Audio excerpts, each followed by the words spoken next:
Hello, and welcome to the DFS Coach Talk podcast. I am your host, Mike Apatra, joined by my good buddy over there in the 860 in Hartford, Santino Pacone.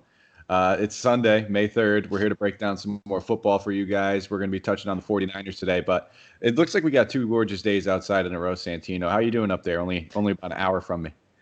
Doing pretty good. Yeah, I can't wait to get outside today. I was out there yesterday. It was gorgeous out. I got to clean my car and everything. Today, I'm probably just going to go for a walk around the neighborhood, go to the park, walk around the park. Hopefully, there's not too many people there. Yeah, and I'm getting ready to enjoy this beautiful weather that we're getting. Well, I'm going to tell you the same thing that my girlfriend told me. You might have to shave that mustache before going near a park or a school zone. She did not recommend it for me, so I'm going to give you the same recommendation. Something I'm looking forward to. I think tomorrow. Tomorrow's the last day for this thing. I was letting it grow out for a few weeks, and it's looking disgusting and getting a little uncomfortable. But we got some good football to talk about. I was on yesterday with Shane, and man, great podcast. We had a good time talking about the Seahawks. Your undoubtedly favorite team, and I'm saying that with a big smile on my face because you're like we start talking off air. I know you're a Dolphins fan. Santino's a diehard Dolphins fan. He's been that way since we were younger. Every single thing in his room is Ricky Williams or Dolphin or something Dolphins related. So I meant it in a way where I know you love Russell Wilson, not necessarily the whole Seahawks in general. You're not a diehard Seahawks fan. You're not the 12th man, but you have been a Russell Wilson truther and fan since it is. And we talked a little bit off air. It's just something you have with those undersized quarterbacks who have pinpoint accuracy and also played on a diamond as well at one point too. So just wanted to clear the air Yeah, on that. I'm glad you cleared the air because I was going to, and I heard it yesterday when I first listened. The first thing you said was, I'm a diehard Seahawks fan. I said, how long have you known me? Yeah, I know I love Russell Wilson, and I'll ride with him to the end, but that's pretty much it. And there was a time that I was really huge on Doug Baldwin, and then he abruptly retired, sadly. Yeah, I mean, that was kind of like a little peanut butter and jelly during our fantasy leagues is when you had Russ Wilson. We knew Doug Baldwin was following closely behind. Some great years with him outside of just a few injuries, injury plagued some years, and kind of ended up being the downfall, which it tends to be the downfall for most, NFL players' careers. Once Yep. the injuries start piling up, you start questioning, how much longer you can do it. But we got some positive stuff to talk about, not the negatives of Doug Baldwin. So I'm looking forward to this, man. We're going to be breaking down the 49ers. Obviously, one of the league's premier teams, going to the Super Bowl, losing to the Super Bowl, and which was, in my opinion, one of the better Super Bowls that we've watched probably over the past 10 years. It was super exciting. While they lost a few pieces, they gained a few pieces. It looks like they had a pretty solid draft overall. So a lot to get to. We're going to break down every single position. We're going to talk about their defense a little bit. We're going to talk about their draft class that they just acquired and everything that happened during it, including trades. So we have a lot to get to. We're going to jump right into it. Why don't you lead us off? Why don't you start talking about a little bit of how this team looked, I guess, overall during the 2019 season and, a few spots of where they finished. How this team looked. Well, the first word that comes to mind is dominant. They pretty much dominated the league last year. They got to the Super Bowl, and then they got dominated for a stretch of about 4 or 5 drives where the Chiefs just scored at will every time. But besides that, this team was cream of the crop. They went 13-3. They won the first 8 games of the season. They were one of the few teams that remained undefeated for half of the season. They finished eighth in points per game again, or their defense was top 10 in points per game against. They were number 2 rushing team in the league behind the Ravens, which, I mean, self-explanatory when you have Lamar Jackson getting 1,200 plus yards rushing. They had the second most rush yards, rushing attempts, most rushing touchdowns, though. Their passing game was pretty good as well. Jimmy G threw for just under 4,000 yards. This team was just loaded, and their biggest weakness on defense is their rushing game, rushing defense. But when they were playing ahead for most of the year, as they were very efficient on offense. You don't have to be great against the run if you have the lead all the time because they didn't face that a lot, and their passing game defense was top 10 in the league and it was just fantastic.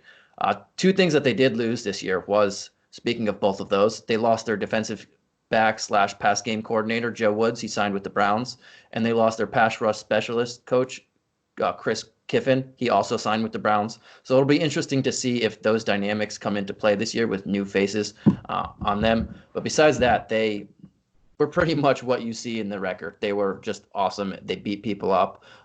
Kyle Shanahan, John Lynch has put a really awesome foundation together. Kyle Shanahan's been one of the best, brightest offensive minds in the game the last however many years. And I think they're going to continue with this. They lost a lot of people, as you mentioned. They just traded Matt Breida to my Dolphins for a 5th-round pick. And they lost Emmanuel Sanders, who they traded for last year at the deadline. They traded Marquise Goodwin for moving up in the draft in the 6th round. They had to trade DeForest Buckner because they had a contract stalemate with him. Fantastic defensive lineman, but they didn't think they could re-sign him for what he wanted. He wanted like Aaron Donald money. They weren't prepared to give that to him. They didn't have the cap. So they had to trade him for a 1st rounder. And with that 1st rounder, after a trade back for a pick, they wound up picking his replacement in Javon Kinlaw. We'll see how he goes. But that was the big storyline there. And the other big storyline, they lost Joe Staley, Hall of Fame offensive lineman. He should be in the Hall of Fame guaranteed. I don't think there's any question. He's was one of the best out there. But they traded for Trent Williams in the draft. They gave up a 3rd rounder this year and a 5th rounder next year. So they lose a Hall of Famer, and then they get one of the best offensive linemen out there. He didn't play last year because the whole situation with the Redskins, where he didn't feel comfortable and he didn't think he was healthy enough. But we'll see if he still has what he had before that. And if he does, I mean, that's pretty much an even wash right there. I think Staley's a little better. He's a little more mobile, but Trent Williams is no slouch. And those are pretty much the big things. Yeah, and I love the way that Staley kind of did that. I mean, if you're a 49er fan, you have to be happy about that, is that he knows that they're a win-now culture. He just saw what they were able to do, and knowing that he's going to walk away, he gave them ample time, let them know, I mean, pretty much right when the Super Bowl ended, when they got back in the locker room, that he was probably done, and to look forward to getting him a replacement in this draft some way and somehow. And once they had wind that they could possibly acquire Trent Williams, then going for DeForest Anthony's replacement was the first thing you had to do. So I'm not going to knock it. I like the kid that they took. I thought that they didn't really reach on him in any way, shape, or form. He was, I think, a top 15 selected pick, roughly in most experts' consensuses going forward. And then, like you said, it's all going to be about how healthy he is. I don't know if it was necessarily health that was really holding him back. I know he was asking for trades throughout the entire season. He was asking for his contract to be renegotiated and restructured. He wanted everything his way, like he was at Burger King, and the Redskins just weren't willing to give it to him. And when the ball's not in your court, their hands were tied. They know that if they went out there and shopped him at that moment where he's asking to be traded so heavily, and they didn't try to stand their ground, then they weren't going to get any solid offers. And even looking at what they did get for him, a 3rd and a 5th is still peanuts compared to if this guy's got half of what he had for the past 8 years left in the tank. Yeah, and the team, they had both Eric Armstead and DeForest Buckner pretty much going into needing a new contract. Armstead's one of their defensive ends, both on the defensive line, but Armstead didn't want as much money. He winds up signing with them anyway. He didn't want the money that DeForest Buckner wanted, and rightfully so. Buckner has been awesome, but they didn't think that they could pay Buckner, and they didn't have the money. Maybe it would have changed if they knew Joe Staley was retiring, but this trade happened mid-March.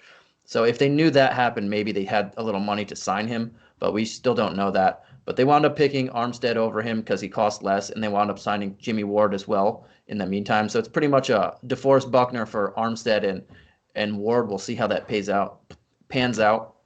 But they needed somebody, and they needed and they knew DeForest Buckner would bring back a 1st rounder, which he did.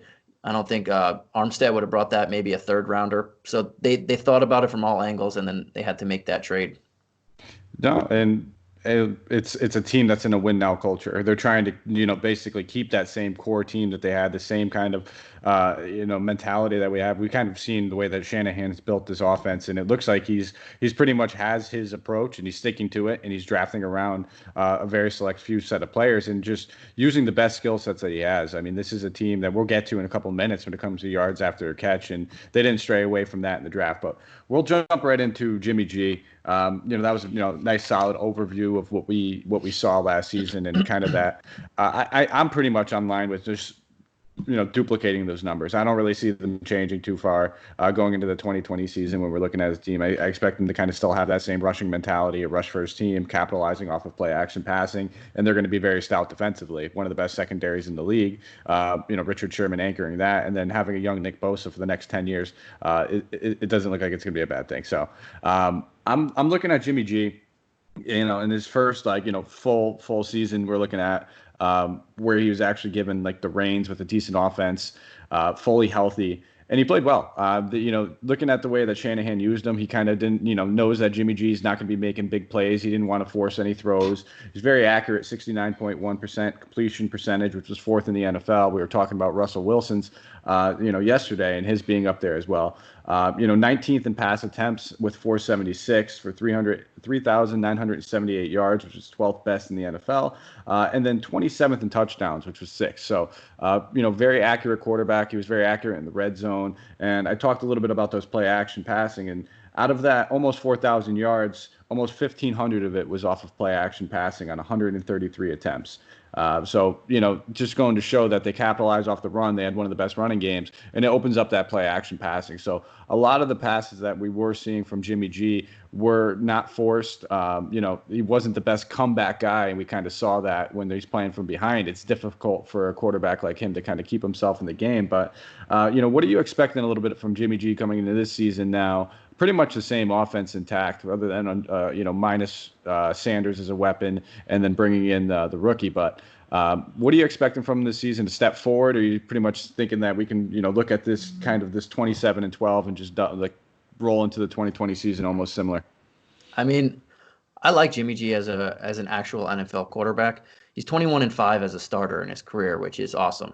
I'm not fully sure how I feel about him from a DFS standpoint and a fantasy standpoint, but I think he's going to improve. Last year, he was still recovering from that knee injury, the torn ACL. He started off in camp extremely bad. His preseason was even worse.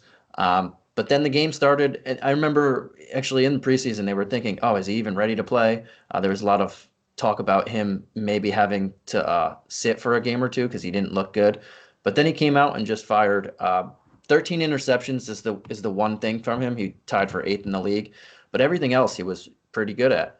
Like you mentioned, his touchdowns, his completion percentage, his QBR, all that's in the top 10. If you look at his red zone completion percentage, top 10 as well, 63%. He had 16 touchdowns inside the 20 to just 2 interceptions. Even inside the 10-yard line, his completion percentage is pretty much the same at 62.5. He had 16 touchdowns inside the 10-yard line as well. That's tied for first. So his red zone efficiency and scoring was among the better quarterbacks in the league. And this, like you mentioned, this was his first real full-time job for an entire season, coming in knowing he was going to be that guy. The team finished second in points per game last year. And a lot of that to do is with the running game, which was awesome. And a lot of it had to do with them having a lead and being able to use the play action, like you mentioned, effectively. A lot of it had to do with a pretty solid offensive line. Nothing great, but they were pretty solid. But a lot of it had to do with him. He didn't take a ton of sacks. He was middle of the pack in sacks. Sometimes he had errant throws, but most of the time this guy was on the money. And he was in for, what's it called? They were tied for first in first down percentages that were throws. They were tied for second in 20-plus yard passing. Or I said that wrong, 20-plus yards running. But their first down percentage that were throws were easily first at 40.8% of his throws became first downs. Like that's efficient and fantastic. I think he's going to get over 4,000 yards next year. It's kind of hard to say, but I like their weapons and I like what they're getting back. But in a DFS standpoint, he's a guy that's very hard to predict because they have that great defense. And if they're winning games, they could just easily run out the clock. Kyle Shanahan, his dad has shown, or him and his dad have shown that they're not afraid to run down people's throats. But Kyle Shanahan also usually, besides last year, is in the top 10 about 8 of the 10. 8 of his seasons that he's been at least a coordinator or coach, he's been in the top 10 in pass attempts. Last year, they were 29th, and Jimmy G still finished 13th in passing yards. That shows you how efficiently he was and this offense was. But if they come down even a little bit on as how good they were on defense, I think he gets more yards. He could probably creep into the 4,000. He just missed it. And then but if you look at his DFS games, he only had 4 games over 20 fantasy points. So you want to be careful with that. And 3 of those 4 games, he actually had over 30 fantasy points.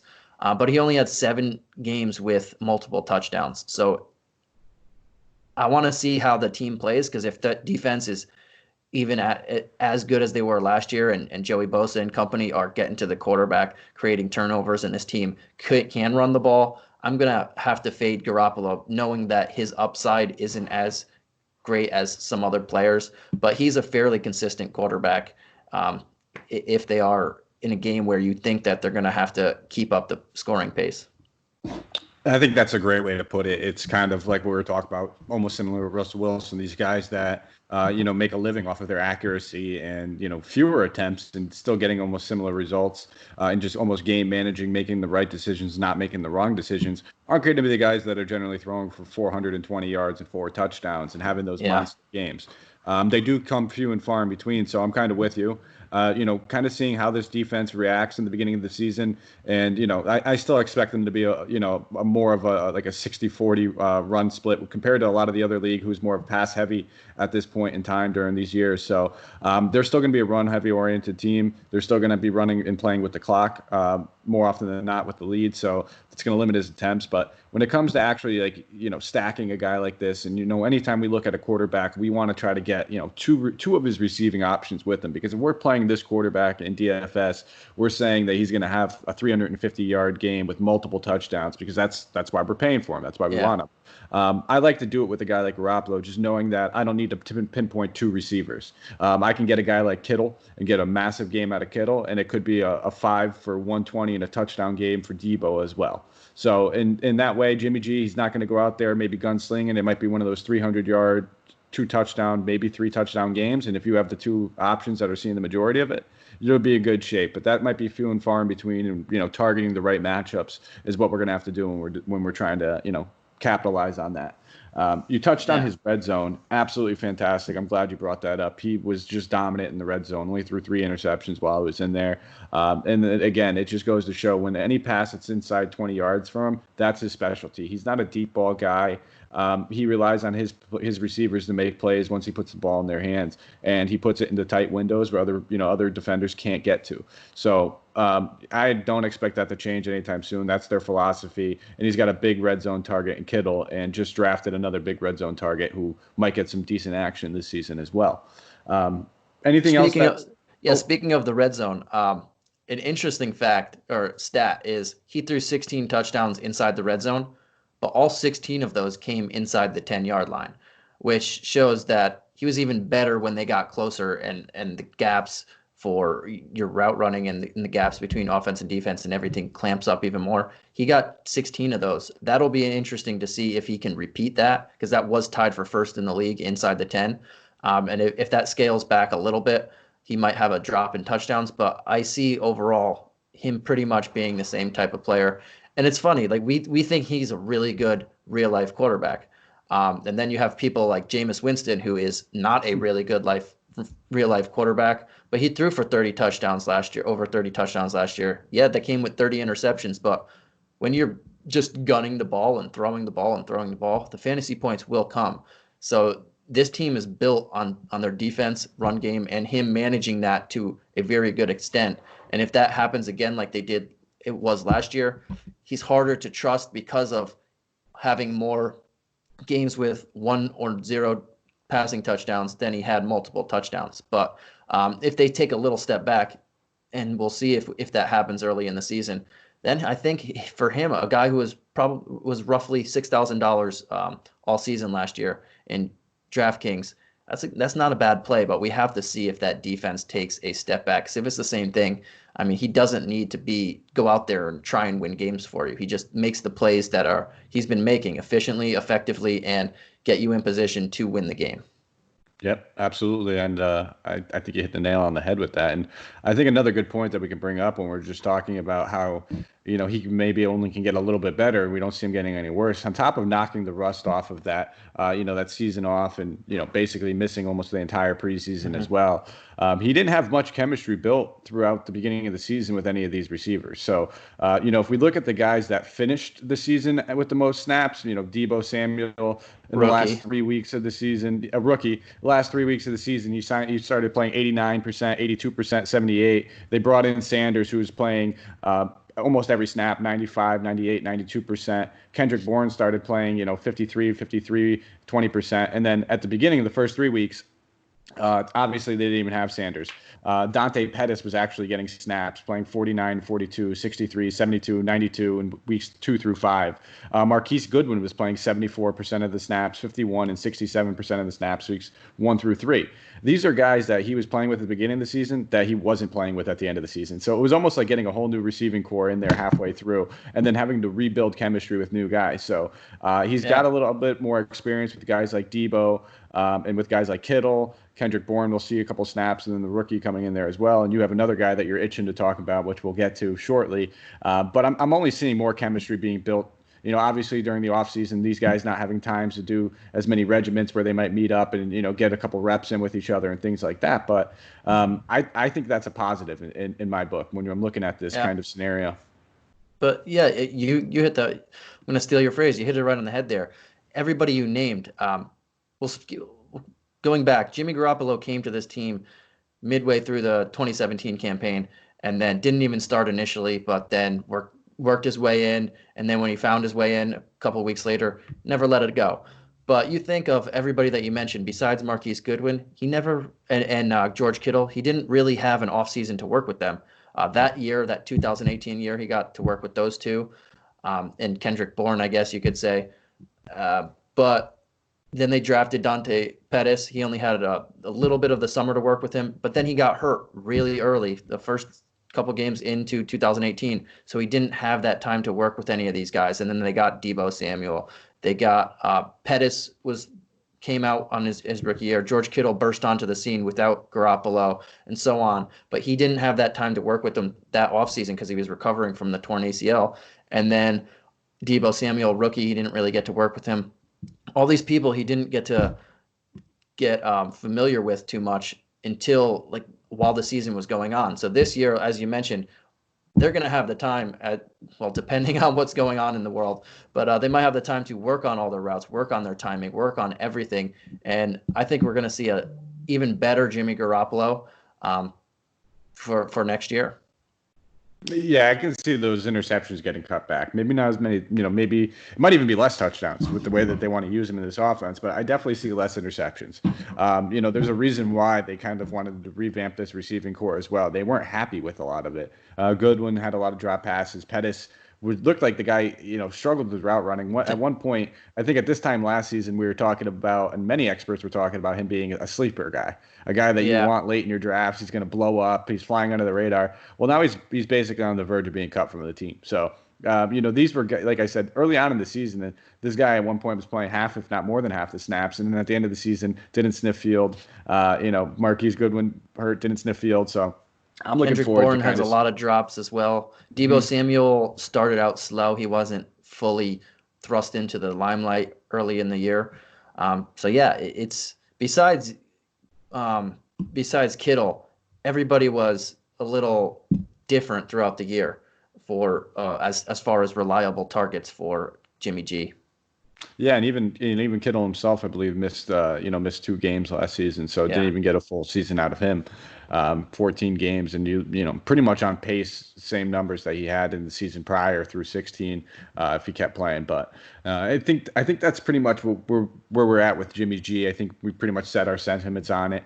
It's basically he's a product of his environment and one of those, and I'm expecting those interception numbers to come down. So while he's not a quarterback that might necessarily win you too many weeks in DFS, maybe in a cash game option where you're not looking for someone to shoot yourself in the foot either, he makes more sense in that kind of scenario. But we'll move into the rushing game, excuse me, because I think this is one section of this that we're both pretty excited about. this team really relied on this rushing game. We touched on the numbers already. First into rushing touchdowns, second in overall attempts and yards. And they had three guys basically doing it for him, splitting it right down the middle. When it came to Mostert, Tevin Coleman, and then Breida, who shipped over to Miami. So why don't you just run down this a little bit? I'll let you touch on Mostert. I know you're pretty pumped up about him. I know that you like him a lot, and I think for good reasons. Yeah, so Mostert, former Dolphin, didn't really play. He went undrafted in 2015. He converted to a running back his senior year, and he had 5.7 yards per carries on 93 attempts that year. Before that, he was a wide receiver, and throughout the whole time, though, even in the NFL, he's been a integral special teams guy. Whether it's returning kicks, whether it's blocking for returns, punt returns, kick returns, being a gunner, or on the kick off team and punt off team. He's integral part on the special teams, kind of like Delaney Walker was back in the day for this exact team before he blew up onto the scene. But this guy, he bounced around through four teams before landing with San Fran in 2016 after being undrafted free agent. And then he was forced into the starting role in 18. He only had less than 10 carries total before he was forced into the starting role, with Matt Breida going down with ankle injuries. It kept coming up. Last year, they just kept coming. And it was kind of like the season story last year with this Niners, or 2018, because now the last year was this past season. But he got a bunch of injuries, and then that day that he got into the starting lineup, or he got the call to be 1B to Matt Breida's 1A, because he was still playing through those ankle injuries, but it was certain. He broke his arm against the Raiders in 2018. He had 12 carries that time, or in week 6 he had 12 carries, and Matt Breida had 14. They were about to be 1-2, 1A, 1B, or even Breida going down a little bit because he was hurt. But that's what happened. He broke his arm and didn't get the chance to show off after a pretty good game. But he was easily the most productive back on a per carry basis on this team in 2018. And then in 2019, it's the same story. Easily the most productive back on this team on a per carry basis, and one of the most productive backs in the NFL on a per carry basis. He averaged 5.6 yards per carry on the season. His career yards per carry is 6. He didn't have a lot of carries before last year, but that's no joke. And he scored in 8 of the last 9 games he played in. And one of those games was against Green Bay, where he just ate the Packers up in the conference final or championship, just ate them up. So this guy not only he's not even getting a lot of goal line carries because Jeff Wilson Jr. is there, and he's just a chubby big back who plods his way into the end zone. This guy is getting his on home run hits. He's, again, 6 yards per carry for his career, and he scores touchdowns in long home runs. I'm not sure how Kyle Shanahan's going to play this, because throughout his teams, he does have a feature back, but he also has a lot of seasons where he mixes and matches depending on who's producing. But if Raheem Mostert even comes close to producing this yards per carry, say 5. I'm not even he averaged 5.6 last year and 6 for his career. We'll say if he can get close to 5, I think he runs away with this job. And if Kyle Shanahan turns him loose and gives him 200 plus carries, this is a guy that is probably coming into the season very low priced or fairly priced at best. And you have to pounce on him because this guy can just run. He's fantastic. And I think he fits in the Kyle Shanahan mold of producing random good running backs out of nowhere, just like his dad did. You look at the history of Kyle Shanahan's offensive coordinators. He had 2008 was his first year.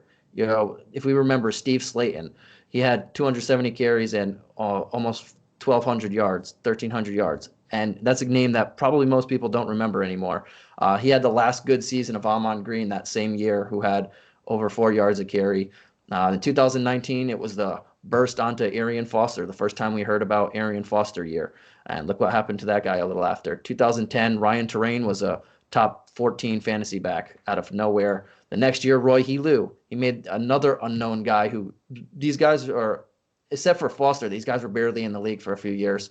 After that, Alfred Morris burst onto the scene with almost 1,700 rushing yards, and then so on and so forth.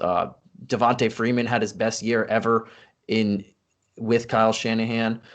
Last year, we saw anybody who is in this lineup and getting carries gets a lot of points. It's a very fantasy friendly rushing game, and this guy has shown throughout his career that he likes this system. And with no more Breida, and now all you have is Tevin Coleman and maybe Jeff Wilson Jr. get some goal line backs. There's Jurok McKinnon. We don't know what Jurok McKinnon even has in the tank anymore after the last grueling 2 years. He might be ticketed for a third down role because Mostert's not really a third down receiver. But you also are running behind the best, yes, I will say the best fullback in the league in Kyle Juszczyk.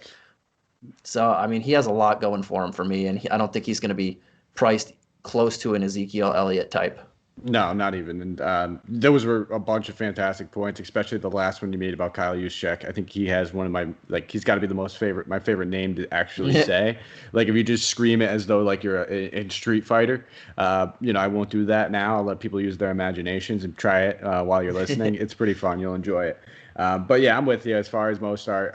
I think, we were talking about him. He's going to be Mostert week one for me. And I'm going to be looking more on FanDuel. Simply because of PPR. It's a big bonus on DraftKings getting that extra point per reception and targeting some of those running backs who, if they catch even 4 or 5 passes, you're looking at an extra 5 or 6 points. Mostert, I don't expect him to see if at all any third down opportunities. Just knowing that, Tevin Coleman was actually pretty good on third down. They still have Wilson, as you said. McKinnon, if he has anything left in the tank, he looks like it's going to be more situational, and he's an explosive, smaller back. So third down back has kind of always been his forte when he was playing over there in Minnesota, and then came up that big deal that he had to restructure this offseason. So I'm kind of, looking at him more on that FanDuel approach. But, 137 attempts for 722 yards, 8 touchdowns. That is, if you extrapolate that, just double it. Let's say he ends up getting, I wouldn't expect 274 rushing attempts. I think that's pretty much up there. But, with Breida out of the picture, I think 220, 230 is a realistic possibility. And at that point, you're talking about 1,300 yards almost. I wouldn't say 16 touchdowns, but if we can get 10 to 12, that's a fantastic season. All of a sudden, we're talking about a guy that's going to be severely underpriced in the beginning of the year. So I'm all over him.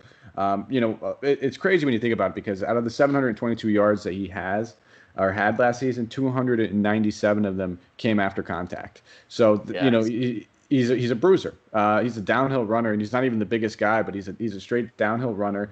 12 broken tackles and 137 attempts. If we look at guys like Ezekiel Elliott and Joe Mixon, 2 top backs, I think Zeke had a little bit of, like, right around 300 carries. He had about 24, so double. And then when we look at Mixon, he had about 278 carries, and he had about 24 broken tackles as well. So it just goes to show you that Mostert is right up there as a quality back with those guys when it comes to being a little bit more elusive, but still being powerful at the line of scrimmage. So I think sky's the limit for this kid. I don't think Tevin Coleman is just going to go away. I don't think it's going to be directly his job. I'm looking at, maybe something like a 60-40 split, leaning Mostert, and then the situational stuff going to Wilson. Coleman will probably play a little on third down, and then McKinnon as well. But, all it takes is, and we've seen it happen plenty of times already, a Tevin Coleman injury or something like that. All of a sudden, Mostert's getting 70% of the workload and just becomes an absolute monster, in my opinion. Yeah, I think Coleman's going to play the 1B to Mostert's 1A, and he's no slouch. For his career, he's a 4.3 yards per carry guy. He's a nice pass catcher. I think if McKinnon can't prove his health, I think Tevin Coleman's ticketed easily for that third down role. I see him getting probably 40% of the carries. He's a pretty solid back. He's had success in the system. Last year, he was pretty good, when they were in Atlanta, he was pretty good for Shanahan. So he's not a guy who's just going to be off the grid. And that's the only thing I worry about with Mostert, because he might not get that full workload that you want. But again, in this day and age, not everybody does it. There's only a handful of guys who get that feature back workload.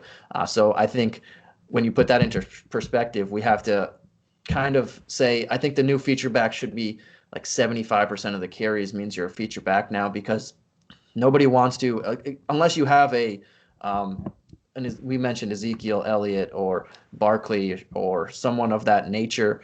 You're not, you don't have somebody like a Tevin Coleman behind you. It's very hard to just push everybody else out of the offense. But I did have 2 things that I wanted to say. One, did you say Fortois before? I think I did. I I don't know what think you that did. And means. I didn't know if you meant to say forte, but I was like, oh, if that's a new I think I twist said it on with the a word, I French kind of accent. like it. I wasn't gonna lie. I think Um, I said it with the same sentiment, but with a French accent. Maybe sound I professional. Sometimes, liked it. I gotta try it. All right, I like it. And then I did have a couple stats on Mostert that I wanted to play with. Uh, so in 2019, last year, there were if you had anybody with 70 plus carries, I want to say 70 is kind of not a high number, but it's not too of a low number. But I want to say 70 plus carries because Mostert was in that range. How many people? Who do you think led the league in yards per carry? I should say. Okay, if they had at least 70, you said 70 carries. Which 70. guy led the league?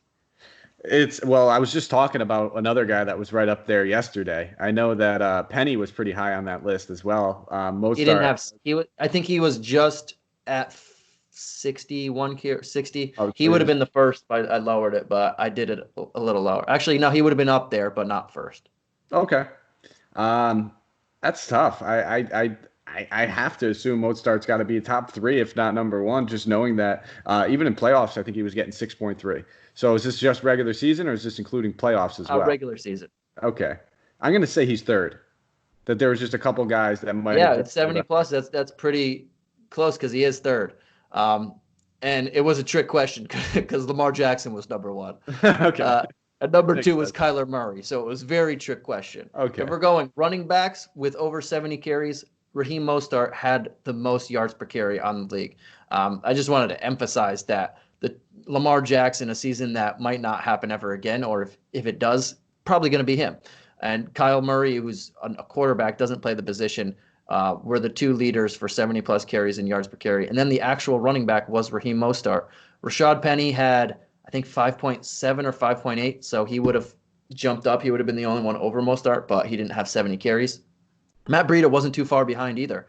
He had 5.1, I believe, which is no slouch either, but he's now gone. That gives Mostert even more potential. But last year, he had the highest yards per carry among backs with 70 plus carries. And then if we're doing 2018, he only had 38 total carries. So I'll lower the bar on this one just to see show how good he is in a yards per carry attempt. Any running back with at least 20 carries or any player with a running back with at least 20 carries, he was second in yards per carry behind Brian Hill, who had exactly 20 at 7.9 yards per carry. Mostert was 7.7 in 2018. This guy is produced. I know that's a small sample size, both of these, but he produces when the ball is in his hands. And if you're trying to find an under the radar guy who possibly could take a feature-ish role, this is the guys that you want to target. People who are super productive, people who are just bowl over people, like you mentioned. He's hard to tackle. He's hard to bring down. And you're not going to pay that premium price that you would on a Saquon Barkley, who is a top 5 back in this league, and you know that you're getting that and you're paying for that. So these are the guys that you want to target, and especially before his price tag bumps up, if he's getting that workload, got to target him early and often. Mm-hmm. The only negative and downside I think to him is that how good he was in playoffs, that everybody saw it. Yeah. And then you see a guy like Breida get traded. The first thing you think is, oh my God, we got to get to this guy. So I do expect a monster season out of Mozart.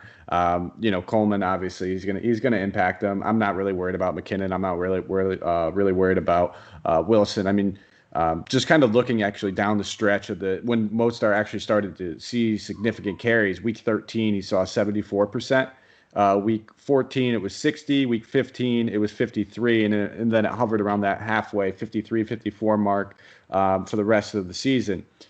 In comparison, Coleman during that time when, saw 18, 16, 30, 42. So he was seeing a significant less amount of carries. And in that time, Breida really nicked up. We can't even really, I guess, consider it, but this is the guy that we're talking about. He's off the team completely now. We're seeing about 18, 19% towards that run where Mozart was seeing a bunch of the carries. Wilson obviously wasn't even playing during that time. So I'm saying, if it's 50%, let's say he gets 50% of the carries. I think that's very, very generous, and it's also being very conservative as well. He could easily see more in a rushing offense with 500 attempts, 498 attempts last season. we're looking at about 250 carries. Yeah. Extrapolate his stats and his numbers and what he's been doing on a night in and night out basis. We're looking at a stud. So I'm with you, And Santino. the one thing about running backs, and it actually benefits for Mostert, is this guy didn't have in college. He didn't have many carries. And so far in his NFL career, he didn't have many carries or touches. In most sports, when you see a guy, or most positions, when you see a guy who hasn't really done it much or doesn't have the experience, it hurts you. But as a running back, we know that age 30 is pretty much the death toll. Some people go past it, like Adrian Peterson, etc. But age 30 is where it hurts you, and it's because of the pounding that you take in college, the pounding that you take in the NFL on a daily or gamely basis. But this guy doesn't have that history, so he's not as beat up as other people would be who have been in the league for 4 years now. So that's one thing that leans me toward liking him. He's a virtual unknown, but he did have that Green Bay game in the playoffs, so he shouldn't be unknown anymore. But he doesn't have that history of getting beat up, so it's another factor that's working in his favor. Absolutely, and I think we've beat the running back horse to death. I mean, but it's just going to show that this is a run first team. We're super excited about a couple of these guys, and there's worth putting some emphasis. I mean, we'll get to tight end later, and when we talk about Kittle, none of that stuff's going to come as a surprise. So we probably won't spend as much time on a guy that's already elite at his position that everybody knows about. I think we could just say Kittle's a stud, top 3 tight end, and he's the best blocker at tight end in the league. And if you don't know that, you haven't been watching. Yeah. So we're just gonna jump. We'll slide right into wide receiver now. It's Sunday. It's not Friday, but there's one guy that we're both really excited to talk about, and his name's Debo. Possibly the biggest draft winner on any team in the NFL. When we look at how they kind of maneuvered, really stepping into a big role this season. Really kind of picked up steam towards the end of the season. You touched on it a little earlier. Didn't really get a fair shake at the beginning of the season with all those other names there. Being a rookie coming into camp, kind of had to earn his way on there. Played about 40 to 60% of the snaps up until about week 8, and then he started seeing the field. And then after that, it was just the Debo show. Started playing at least 79% of the snaps until the season good name, ended. Debo show. Yeah. Friday. So, Manuel Sanders gone. Marquise Goodwin gone. They drafted a young rookie, but obviously we've kind of seen how rookies, generally have to earn their targets, earn their snaps a little bit more. So I wouldn't expect him to come out here playing 80 to 90% of the snaps right away. So I'll just glance over his numbers real quick. I'll pass it over to you. 81 targets, 57 receptions, 802 yards, and 3 touchdowns during the regular season. And then 18 targets, 10 receptions, 127 in playoffs, 70.4% catch percentage. So fair catch percentage, not a big drops guy. Could be a little bit better, but we'll take 70% any day of the week. That's pretty solid. And then he played, like I said, he played 66% or less of snaps 5 times during the season. Also missed 1 game. So clearly, on the numbers, there's a lot of room for improvement. And then I think one of the biggest assets, we'll talk about Kittle with this as well, is that he was 13th in the NFL in YAC, despite playing limited snaps, like I just said. So, and I'm talking about all NFL players, not just receivers. He was 13th, and when we break it down amongst receivers, he was 5th. So I think that's an unreal stat. And, like I said, we'll talk about Kittle. We talked about Shanahan's kind of method to his madness when he's drafting and putting these receivers in place for Garoppolo, YAC being a major part of it. And Debo is going to be one of the best, I think, in the NFL when it comes to that. So I'm going to pass it on to you. I just wanted to throw out some fun Debo stats. I thought the yards after catch is something that's very important when we're looking at this team and him. But what are your expectations for Debo now in his second season, playing probably, I would say, at least 90% of the snaps week in and week out? Yeah, I think he's in for a big year. You mentioned the YAC stats right there. That's huge. For a guy who went in the second round last year, he missed a lot of his college career. I know in 2015, 16, 17, he was dealing with a hamstring strain that bothered him, that he hurt in 2015, and that was bothering him for the couple of years. So he missed a lot of games. And then in that 17 season, he fractured his leg. But his senior year, he was mostly healthy for the first time in his college career, and he looked great. And just like he looked this past season, he's an explosive guy with the ball in his hands and space. He's super quick, and his routes are pretty crisp. But when you get him in space, and Kyle Shanahan knows how to get top wide receivers in space, he's something to fear. And if you go down the history again with Kyle Shanahan, I mentioned it with his running backs. He's always pretty much when he had a number one receiver, he peppers those guys. Andre Johnson, um, Andre Johnson got huge numbers every time or when Shanahan was there. Then he took Santana Moss to a level that Santana Moss didn't even know he had. He took Jabbar Gaffney to a level that he didn't know he had. Andre Hawkins. Look at these names. They're just names, and then Julio Jones, obviously, but the guy's okay. I know he had him and Andre Johnson were the big names, but they had some of their best seasons, if not their best seasons, with Shanahan there. And then these little guys who weren't really good had huge seasons. I see Deebo Samuel, the number one option on this team, getting the same treatment this year. Now that they got rid of Sanders. I was saying his first name and last name, Samuels. Peter Piper. Yeah, but they got rid of him. They didn't really bring anybody else in, but they did bring in Ayukin. I like saying that name with their first round pick to complement him. Another guy who Yak King. This team is going to be the Yak team, but he underwent core surgery at the end of this past season, and we don't know if he should be fully healthy, but that's going to be a little different with everything that's going on. Another guy who's lethal in space, but I think Deebo is.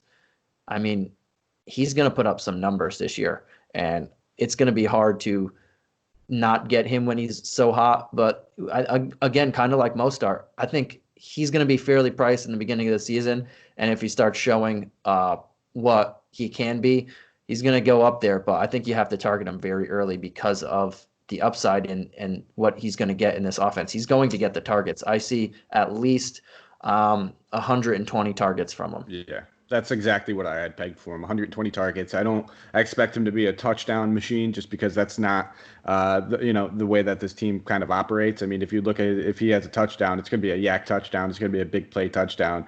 He had 3 last season, but I could see, 7 or 8 touchdowns, 1,100 yards, 1,200 yards, if he's getting those targets. And that's all probably in the realm of possibility being their number one target. I mean, yes, Kittle's probably still going to be their number one focus and their primary focus of this offense, but having a complimentary guy like Deebo who can hold his own. If Kittle wasn't there, he'd still be probably a number one type option. I think sky's the limits for this kid. I don't expect anybody just to, even come close to the amount of targets compared to receivers that he should receive. Yeah. You talked about, I don't want to butcher it, Ayukin, but Brandon, kid out of Arizona State. I think he's got a lot of potential. He's a yak machine, and when they traded up for this kid, traded up 6 spots for him. They really liked him when they talked to him. I think another part of the reason is they didn't want to see the Packers get him, and they knew that the Packers were pretty much in market for a receiver. So they went up. They got their guy. He averaged 18.3 yards per catch while he was at Arizona State last season. If that doesn't just speak yak, that's just got yak all written all over it, because he only had 4 or 5 speed. It's not like he's an absolute burner down the sideline, not a slow guy either. So he's a complete player. He returned punts and kicks in college. I think we'll probably see a little bit of that going into this season. He was probably one of the handful of top returners in the country too. Yeah. And when you're a yak guy like that and explosive, it makes sense. And that was his senior year is pretty much his first year, second year in college football, because he was a JUCO guy before that. Mm-hmm. So I mean, this guy didn't disappoint. Those two together are going to be a good combination. Absolutely, and I think he's prepared for the NFL. I mean, when we look at his head coach at Arizona State was Herm Edwards, so he's used to playing in like that kind of NFL type offense already. He's got experience, and it should be like a seamlessly transition, kind of coming over there and now Shanahan's offense. So I think this kid's got some potential. I'm not going to go out there and be like, got to play him every week. He's going to be a stud, anything like that. But I think he's going to be a good fit for this team. But it's still going to be the Deebo show. I won't go out of my way to play him too often unless I'm looking for just some salary savings in the right matchup. But definitely a name to keep an eye on, maybe for more like year-long leagues. If something happens, any injuries happen, he can really step up and be a possession-type receiver. Yeah, and a guy who can eat after the catch and break tackles like that.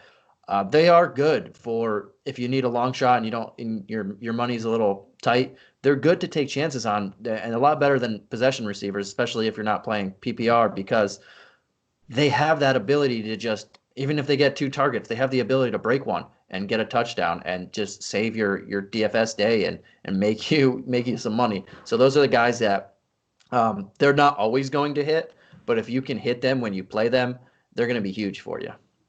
Absolutely. I know that there's one other receiver you are dying to talk about. We're not going to spend too much time on Kendrick Bourne. I don't expect him to be a huge part of this offense other than, a situational receiver, a guy just to kind of get Debo and Ayukin and your boy breath of fresh air. He did struggle with drops. He's not, anything crazy athletic or anything that kind of pops off the page as far as his metrics. So I think we'll just leave him as, basically a shot in the dark kind of DFS GPP play, low owned guy, but not much to be there. But Yeah, why don't you bring us into it, Santino? I'll name the first guys. I'll save this guy for last. There is a few guys. I mean, you mentioned Dante Pettis. He had a really good rookie year, 17.3 yards per catch. And last year he was flat out trash. Sorry if any Dante Pettis fans are listening, but he was very bad. You mentioned he might not even make the team, so that's something we'll have to keep an eye on, and that will just only boost everybody else's target share and playing Can't run time. a route to save his life right now. Yeah. That was the issue with him. It's not necessarily. I mean, his hands weren't the best in practice either. There's a lot of things that were just like, this doesn't look like the guy that we signed up for. But he could not remember playbook. He could not run routes. He was struggling hard. Yeah. And then you got Trent Taylor, who missed all of last year because he was injured in 2018 and he just missed. He was a pretty good possession guy. I don't see anything crazy from him, but if he comes back, he could slot into a number 3 slot wide receiver. Again, somebody I'm not going to target. Richie James is just a deep reserve at this point. Their other guy, Juwan Jennings, that they drafted this year, big guy, 6'3", 208. I think more of a red zone target than an actual like every other else target. But the last guy that I want to mention, and I am very high on him, he's definitely going to be extremely cheap, especially in the beginning of the year, maybe throughout the year. But he's a guy that's going unnoticed right now, and that is Jalen Hurd. Jalen Hurd, you might have remembered, was a running back at Tennessee a couple of years ago, one of the best in the nation. And then in 2000, or we'll go back. Freshman year is really good. Sophomore year, he had over 1,200 yards rushing. Junior year, Tennessee was bad. They lost 4 straight games. They were very bad. He wasn't having a great year. And then I remember in the middle of a team meeting after a loss, he just grabbed his stuff and left. It sounded terrible, but he did it. And then later on, he brought in about 10 to 12 of his closest friends on the team, closest players, and I think the coach as well, and said, listen, I don't want to be here anymore. I don't want to play. I'm sorry to do this, but good luck on the rest of the season. But I can't do this. And not only did he leave the team, which looks terrible, but he didn't want to play running back anymore. He said, I can't play running back anymore. If I want to be in this league, if I want to make it to the NFL, I got to play something else. I want to play wide receiver. So this dude left his team in the middle of a college season, a bad season, and he left his position. And then his senior year, he transferred to Baylor. And then he was pretty awesome in 2018 as a senior. He had 69 catches and 946 yards in his first exposure as a wide receiver. So this dude was not only one of the best running backs in the nation at one point, but now he's a really good wide receiver. He was their 3rd round pick last year in 2018, but he missed all of or in 2019, but he missed all of the season because he had a stress fracture in his back during training camp. He was one of the better players in the preseason. He had 3 catches for 2 touchdowns already, and he was looking really awesome. The team loved him, people liked him, and they were going to give him reps at running back and wide receiver. But that whole injury messed him up. He's a guy that I think is going to be another yak guy. I think he's going to get touches all over the field. I think he's going to get running back touches. I think he's going to line up at running back, kind of like in the Christian McCaffrey role, where he's going to run routes from the running back. He's going to be in the slot. He's going to be on the outside. I think Kyle Shanahan knows what he's doing with players like this and kind of gadget players or players that can do multiple positions. He's going to give him as many touches as he can. And when this guy gets in space, he's not only hard to tackle, or because he is built like a running back. He's 250 pounds at 6'4", but he can out jump people in the red zone. He's going to be a huge target. Again, 6'4", 250. That's a guy you big want boy. as a jump ball specialist. And he was hard to bring down as a running back for linebackers.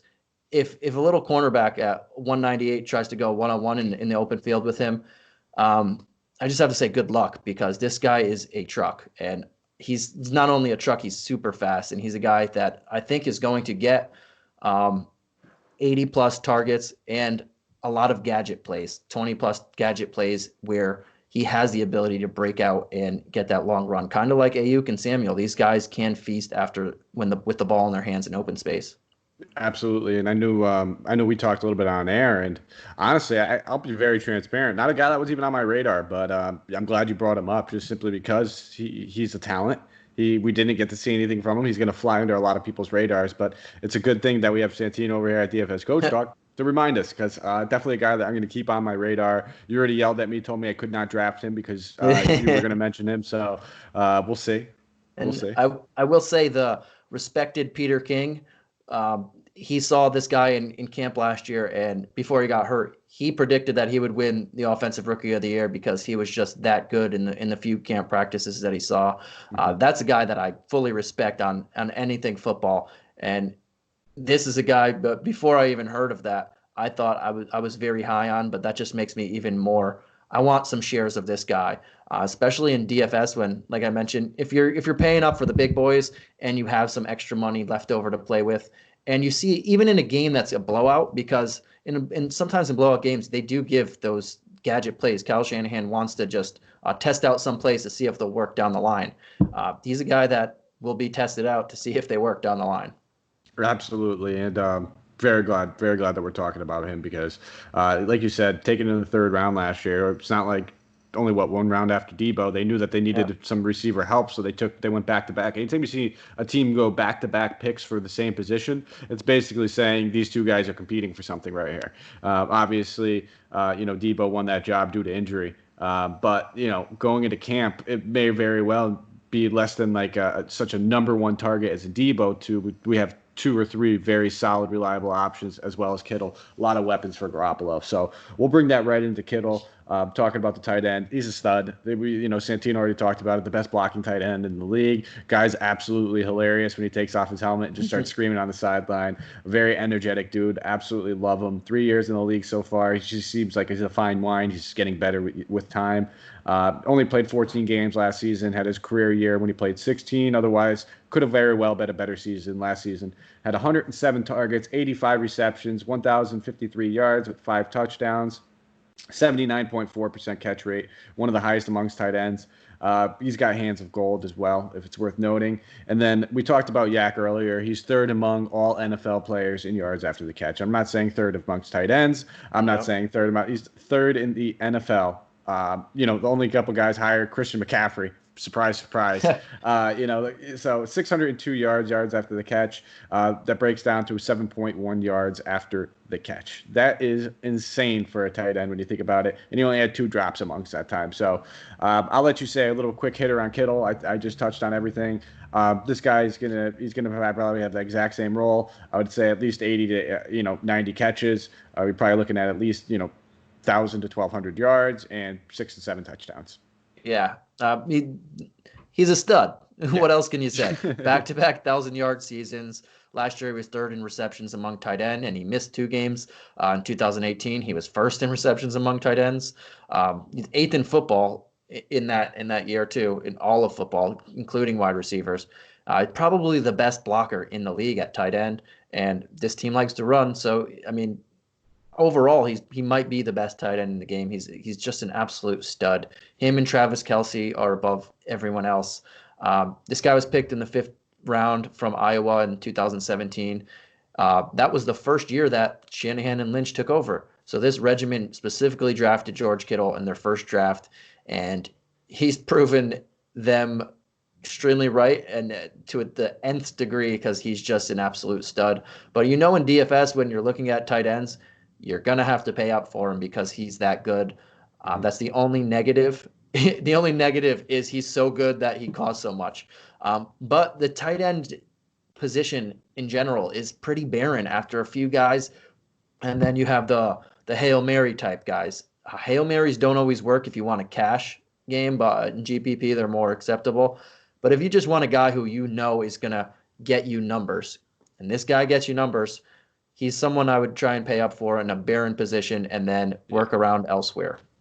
Absolutely. I mean, he was third among tight ends in DK points per game last season with 14.56, only two higher than him. Austin Hooper, Travis Kelce. Hooper won't be higher than him this season with his new role over there in Cleveland. I would be shocked if he was.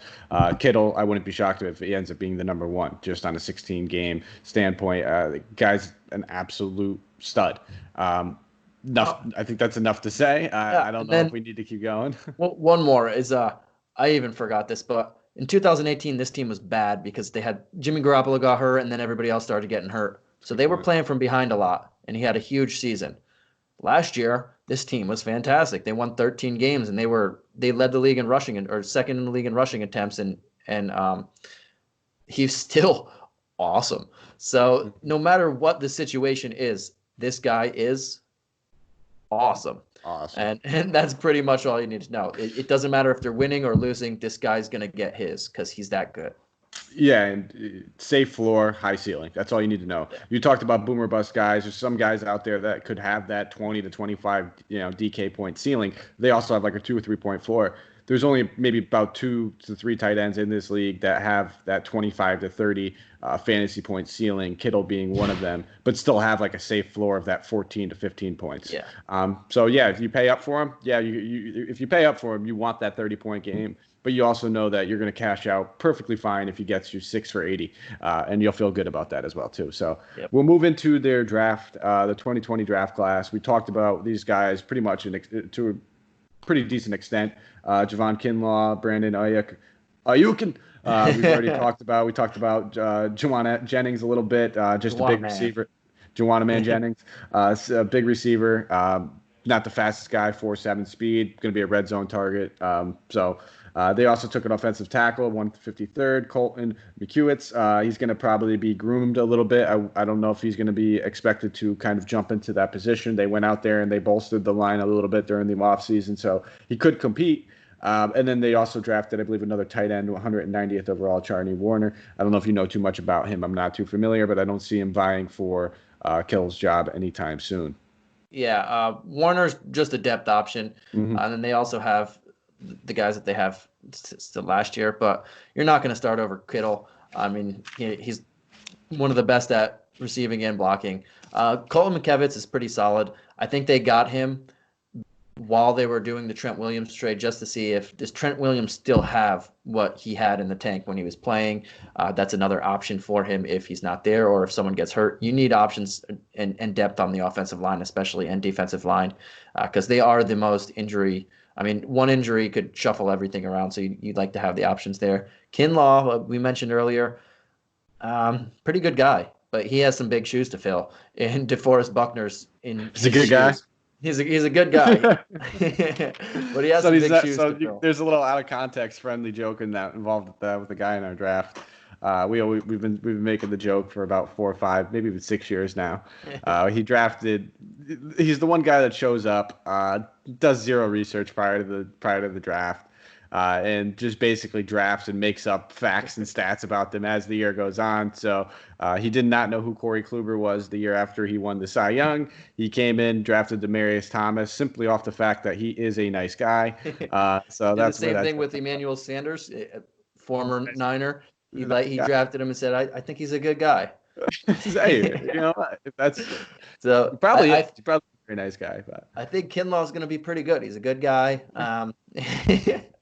He has some big shoes to fill, though. But that defensive line around him with Bosa, Armstead, Solomon Thomas, that line's stacked. So if you need someone to fill an all-pro shoes like that and not have the spotlight fully on him, that's a good spot to be around when you have guys like that. Well, we'll see how he integrates. He can't be DeForest Buckner, but he's not bad himself, and all he has to do is be 80% for his rookie year, and that's good enough. Juwan Jennings and Ayuk, we'll see where they fit in this totem pole. I think Ayuk has a lot bigger legs than them, But Juwan Man is a better red zone target. He's bigger. He's almost 6'3", 6'2 and a half, 210. Mentioned Jalen Hurd. I think he's going to be the premier red zone target just because he's massive and he can jump.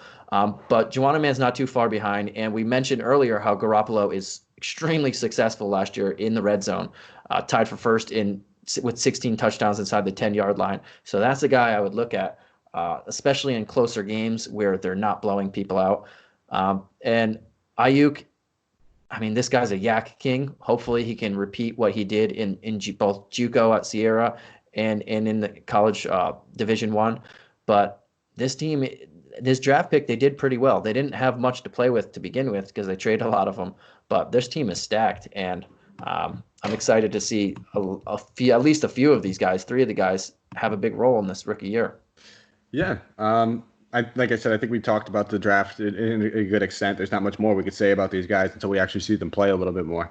So, we'll touch on the defense real fast before we take off. I mean, we've broke down their numbers, kind of where they were. They had one of the best passing passing defenses in the league last season. Richard Sherman anchoring that. Not much has changed. I still expect them to be a top 3 to top 5. Maybe they don't finish first overall, but I could definitely see them still being a top 5 defense to go against. Their pass rush will continue to probably be one of the top pass rushes in the league with Bosa. We talked about DeForest leaving, them needing the rookie to be at least 80%. And that's all they need. They just need a little disruption up front. Just so Bosa can just make his way. That guy's an absolute terror. Going to be one of the best in the league probably for years to come. Now we've already saw that as he took home the defensive rookie of the year. So. I'm expecting just big things from their defense overall. Again, not too many names have changed, and we've talked about the ones that did. It looks like they're most going to be vulnerable against the run, and that's okay. We'll let it. If they're going to be a top 15 to top 20 team against the run and just be dominant everywhere else, that's probably the recipe to success. Not every team is going to be good at everything, especially when you score often and quickly. You're going to give up a little bit more time to teams trying to control the tempo against you when you're trying to control it. So I'm not too worried about that. So I think we touched on just about everything, Santino. So for the defense, I do want to mention another thing that helps their pass game. Quan Alexander, one of the best cover running backs. Eventually, I'll get it. Cover linebackers in the league should be returned and fully healthy this year. He tore his ACL in 2018. Last year, he tore his pec at the end of October, about after week 8. I think week 8 he tore it, week 9. But he was a Pro Bowler the last healthy year in 2017. In 2016, he had 145 tackles. Before getting hurt last year, he had the second lowest passer rating among linebackers. Just another strength to this already good passing game defense. You mentioned Richard Sherman. Jimmy Ward had a really good year. He just improved. And when you have guys who are capable of covering people, and then you have a Bosa, then you have an Armstead, a D Ford, Solomon Thomas, able to get to the quarterback, it does help you out. And Kinlaw, hopefully he can do that as well, or even help out the run game a little bit more. But like you mentioned, this is a team that I'm not going to necessarily attack. If I have to go against them, I will try and get a running back that I think is going to get the carries, because if it's a close game, the game script calls for more runs. If the Niners are blowing you out, you're not going to really run on them a lot. You're going to have to pass to try and keep up. But in a closer game script with a really good running back, this is a team that could get targeted on. They had the 10th most first downs against rushing and 17th rushing yards against. But I'm not fully going to, until they show cracks, I'm not going to fully do that. But you could run on them if the matchup calls for it. Yeah, and I would probably be looking more of a guy like an in-between the tackles type runner for me, not necessarily a guy that's just relying off the outside edge, because it's tough to beat a lot of their guys on the edge. They have just great edge rushers, and it's not like Bosa can't step back, and he's athletic as all hell. So he's one of the premier athletes, not just defensive ends in the league. So probably your name's Bosa or Watt, you're probably good. Good at football, probably. I would take the yes or the over on that. Fun fact, I got to talk to Joey Bosa on speakerphone because of a girl I worked with as an internship. I didn't get to say much. I said hi. That was all. And then she was talking to him. She went to high school with the Bosas and then did an internship up here at CT Sports Now. She was in production. So I got to interview him probably 100 times while she was down there. But that was the fun fact I had That's regarding awesome. Joey Bosa, not Nick. So I think we wrapped it up now. So now we're going to do another little quick spiel, and we'd appreciate you guys if you jump on Twitter real fast. Give us a follow at Mike Apotria, MikeApotria. You can find Sonny at Santino Caccone, SantinoCaccone. Boom. Got it. I'm terrible with my colleagues' Twitters, and I always have to apologize. But now, after getting yelled at by Santino enough, I think I got it done, pat. And then, if you could check out the website, guys, DFS Coach Talk. We're working hard on there. I know Santino's doing a lot of back end stuff for our YouTube channel, kind of formulating things, making things a little bit neater. We're producing more content here. We're getting geared up for the returning and pending seasons once they do start. We're covering basketball, the NBA, and NFL. I think I just said NBA and then basketball. So MLB, NBA, NFL, got all three of them, all the major sports. We are producing great content. We have a great team over here. So please check us out, and then give us a thumbs up on YouTube, rate and review us on iTunes, Stitcher, Spotify, Podbean, iHeartRadio. You can listen to us all over the place.